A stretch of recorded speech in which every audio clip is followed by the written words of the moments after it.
Welcome to the first of this season's Blue Room matchday previews. It'll probably be the most chaotic of the season because we're just getting to grips with it. We haven't got a name for it yet, but we'll come up with one soon, I'm sure. Something dead, exciting and funky. Yeah, I was thinking like, what's the score? But I like that, yeah. All right. Should we go with that, yeah? Welcome to What's the Score, the first of this season's Blue Room's matchday previews. I'm joined by Matt Jones, who you may or may not recognise as he's had his haircut and had a shave. Yeah. I think in preparation for Rob Vera, it's big. That's what it was, yeah. You know, we're all coming over, you want to smarten up a little bit. But I thought the time was right. New season, new Goodison. New look for the old lady. Why not, yeah. Good stuff. So yes, we're back at Goodison this weekend, but before we get on to that, just want to touch upon what happened last weekend. We both went down there. I think we were both disappointed when we came off the ground. Thinking on, I'm a bit more ambivalent about the results. It was a tough game, it was tough circumstances with Gomez going off. What are your thoughts on it now? Yeah, I think you're right. I don't think Gomez had a particularly outstanding game by his own high standards. I think just that having that lad in the team, you can give the ball to him and just say, look after it for 5 seconds while we, get our shape back, let people get the positions. Played a couple of nice passes out to Bernard and Coleman as well, didn't he? I think just having that sort of safety net taken off us just ruined our rhythm a little bit. And I think the thing with Bamman when he came on, it wasn't just the fact that he himself was struggling and clearly lost a bit of confidence. It was the team then seemed quite reluctant to give him the ball into spaces. Well, he sort of got that welcome to the Premier League tackle, didn't he? From Benteke, all people, yeah. But I think that was a bit mad, yeah. I think as soon as he started giving it away, people didn't really want to give him the ball.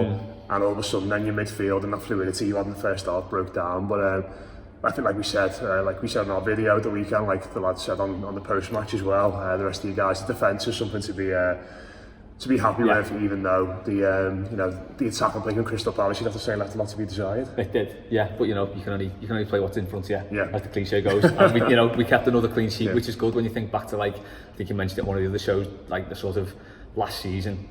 Conceding goals was a massive problem. We don't look like conceding now. See how we got on the weekend, obviously against a much better attack, I'm sure. They got Deulofeu and Decore. Just leading into the weekend, Everton generally don't win the first game of the season. It's very unusual that we do. I was looking at some stats. In the past 4 seasons, we've won 1 and drawn 1 of the opening 2 games.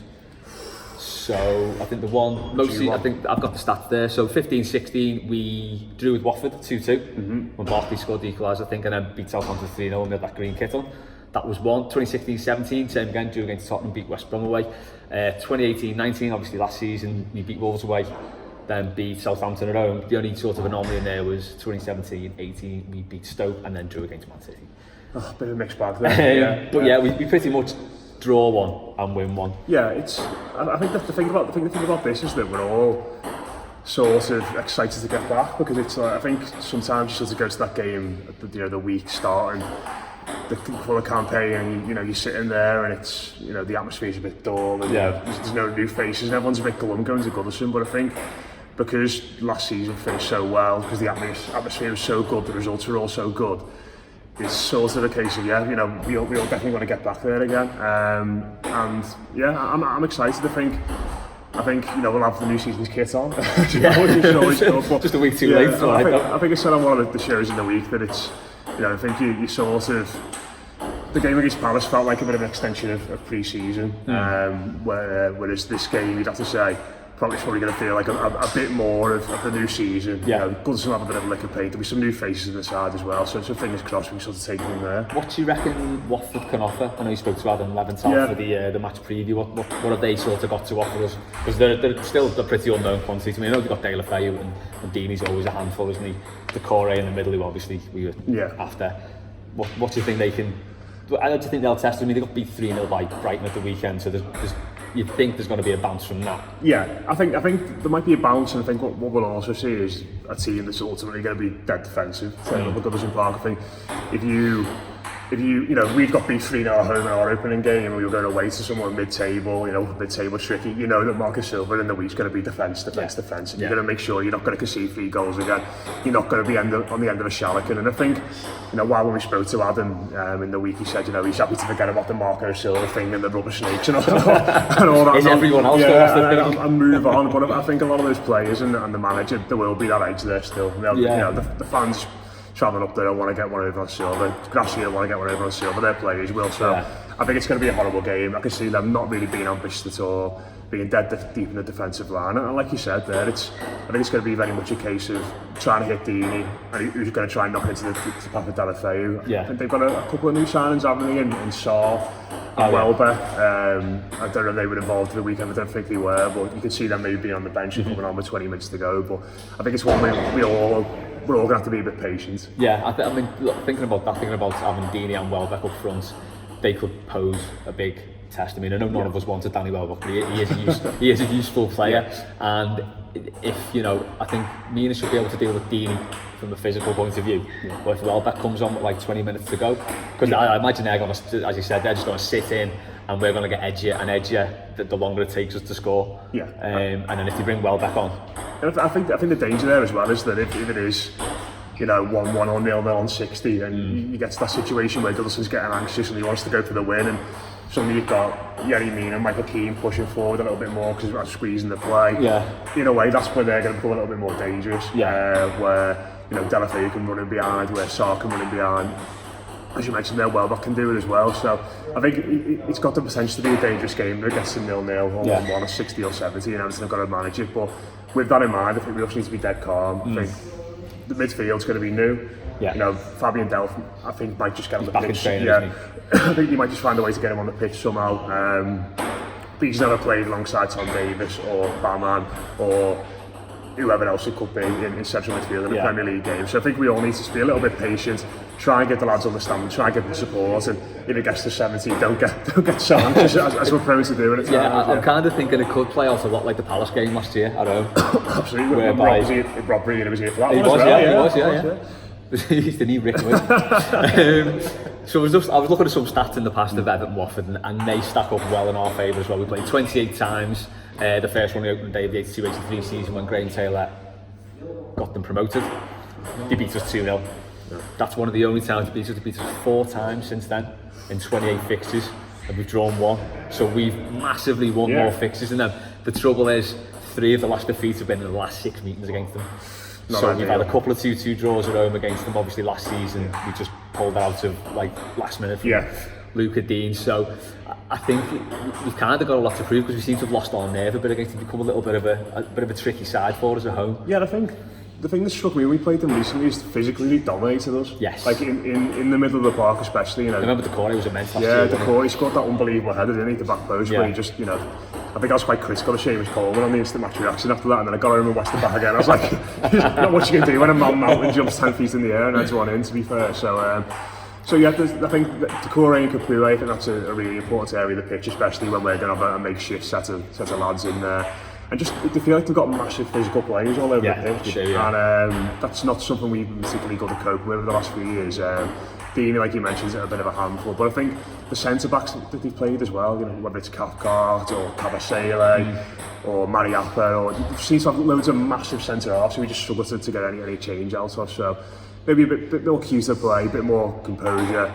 We should be sound, but I think that midfield battle where they've just got 2-man mountains who can carry the ball, they can tackle, they're both well-rounded footballers, them two, aren't they? I think that's where the one area you can see is really losing the battle, but hopefully in all the other areas of the pitch we can get on top of it. And ironically, that's one area where we've actually really, really strengthened. I mean, we went into the Bremen game with loads of midfield options, and we came out of the Palace game with none. Yeah. So I mean, that is going to be a struggle. But as I said, I think we've just got to be patient and just get behind everyone. Can you see him starting Keane? No, I can see him going with DCL again. Yeah, I think it'd be similar sort of lineup. And you know what I think I've seen? I thought Cavill got a bit of stick after the game at the weekend, and I actually thought, people probably think I'm just his biggest fan, which I am in some regards, but I actually think he did pretty well in the main. I think he sort of did everything he was asked to do. The attack just didn't really function around him particularly well, and when he went off, I think there's a bit of a disconnect between the. Moise Keane was on for 10 minutes, thinking we had 11 men, but in that spell it didn't really all come together, did it? He didn't get a touch for about 5 minutes, did he? No. It was like... He had that one little run down the left, which looked quite sharp, didn't he? But, he's probably coming out thinking, I've scored a winning goal here, this would be great. So into the channels, lads, for the last 10 minutes. We're down to 10 men. So that's a tough one for him, but I think, as you mentioned there, in regards to Watford just being a seasoned Premier League team, not a physical Premier League team, Dominic Calvert-Lewin, I imagine, is going to be an easy pick for him. And then, you know, you've got Keane on the bench there with half an hour to go. You've got Iwobi potentially on the bench there. Looking forward to seeing him. Yeah, Walcott, you know, potentially could be on the bench as well. You've got lads who can come on there and potentially alter the game, which it feels like it might be one of their matches on Saturday. Yeah, and I think at home we see a very, very different Gylfi Sigurdsson. Yeah. So he was completely anonymous. I think everyone's agreed that he didn't do a tap against Palace, but when you get him at home, he's a completely different animal, and I think he'll come into his own at the weekend. Yeah, he's been quite widely discussed this week, hasn't he? I think he's, you know, it's the essence of Gylfi Sigurdsson is you're waiting for him to produce one of these moments, and if he doesn't produce one of these moments, it's almost like he's a totally different player to Tim Cahill. He's similar in that essence because that's what. You're waiting for that one header with Cahill or that one scrappy goal at the back post. Whereas Sigurdsson, you're waiting for that one set piece or that one ball to drop him on the edge of the box, and you're sort of keeping him in the side just for that. And if he doesn't do that, he doesn't really offer much else. But I think he needs to be better in his pressing off the ball. He needs to be more willing to take the ball into tight spaces and link the play. And hopefully he'll do that. But like we said there, with those two lads at Watford, they've got a midfield, potentially just sitting in front of the back four and screening. Could be tough to get the ball into in those areas. Yeah, it's going to be a battle, and we're going to have to be our best to get past them, really, especially given the limitations in our midfield. So just looking forward to the game then. What is your score prediction for the game? I'm going to go with, in regards to what we've been saying there about potentially being 0-0 on 70 or 60. I think it's going to be one where we win it off the bench, and I reckon Keane coming on after an hour could really stretch them, could give their defenders a few issues. And it just feels like a set-up for him to sort of get the winning goal on his first game at Goodison Park. So I reckon a late 1-0 win with Moise Keane scoring the winner. So keep our clean sheet run going.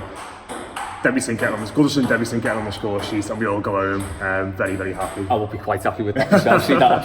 Hopefully it's down the park. No, say it's down the street then. For you and Rob. You want the limbs. I want to see. I want the limbs. I want to see that little Park End's just politely clock a bit. That goal in about 90 minutes. To stand up and clock, you know. So if you say Everton to win 1-0 and Moise Keane's the goal scorer, Fansbet have give us odds for that. And it is, you put £10 on, you get £30 back. Is that 3-1? I think it's for £10 on, you get 300 back. Is it? You get 350 back, yeah. Okay. Look, you know, we're getting used to these odds still, aren't we? I'm not exactly sure. Is that what it is, yeah? £10 on and you get 350 back, which I think that's alright. That to be fair. Yeah, you see, I don't gamble at all. The one time I've been into the bookies, I was at uni, and I walked past the bookies and had a sign in the window saying Jedi Knight, about 10-1 or something like that. Yeah. So I thought, I'll go and put that on. Went in the bookies, walked up to the counter and said to the woman, can I put a bet on Jedi Knight? And she just looked at me.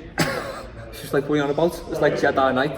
There's a sign in the window for a horse called Jedi Knight. She's like, there's no Jedi Knight. I was like, oh, good. All right, I just walked out again. So ever since you didn't even get the bet on? I didn't even get the bet on. She said there was no horse called Jedi Knight anyway. Unbelievable. That's why I was doing these videos all season. That was yeah. I'm sure to get the hang of it. The season goes on, but that was my one dabble with the bookmakers, and it ended badly. So I think it's £10 on, you get 360 back. Okay, that's decent. It's alright, that is. That's obviously get steak back. Yeah, of course, yeah. So I'm gonna go 2-0.